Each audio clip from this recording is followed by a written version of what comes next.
Dumas beach પર રવિવારે માટીમાં ફસાયેલી મોંઘીદાટ ગાડીનો આખરે રેસ્ક્યુ કરવામાં આવ્યો છે। આ સમગ્ર ઘટનાનો વિડીયો સોશિયલ મીડિયા પર વાયરલ થતા તંત્ર જાગૃત બન્યું હતું।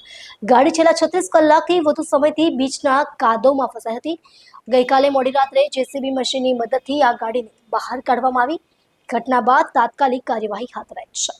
ડુમસ દરિયા કિનારેનો વિડીયો સોશિયલ મીડિયા પર વાયરલ થયા બાદ આજે આખરે મોંઘીદાટ ગાડીને રેસ્ક્યુ કરવામાં આવી હતી। ડુમસ બીચ પર રવિવારે માટીમાં ફસાયેલી ગાડીને ગતરોજ મોડી રાત્રે જેસીબી મશીનથી બહાર કાઢવામાં આવી હતી।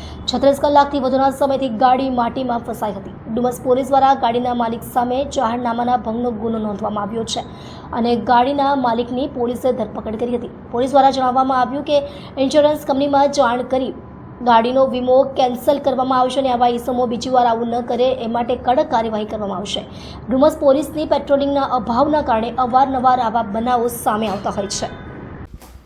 ગત તારીખ 20/7/2025ના રવિવારના રોજ અત્રેના ડુમસ બીચ ખાતે એક ગાડી જેનો વાહન નંબર GJ06LD0396 કે જે મર્સિડીઝ GLE કાર જણાઈ આવેલ છે તે બીચ પર ફસાઈ ગઈ હોવાનું જાણવા મળેલ હતું।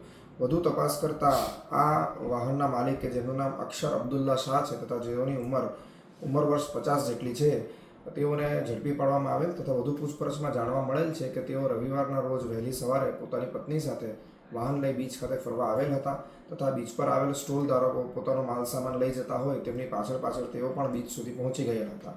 દરમિયાન તેમની ગાડી બીચ પર ફસાઈ ગયેલ હતી અને ત્યારબાદ પોલીસના ધ્યાનમાં આવતા તેમની ગાડી રેસ્ક્યુ કરવા બાદ આજ રોજ તેમના ઉપર BNS કલમ 281 કે જે બેદરકારી તથા ગફલતભરી રીતે વાહન હંકારી પોતાનો તથા બીજાનો જીવ જોખમમાં નાખવા બાબતની કલમ છે તેના હેઠળ ગુનો દાખલ કરવામાં આવેલ છે।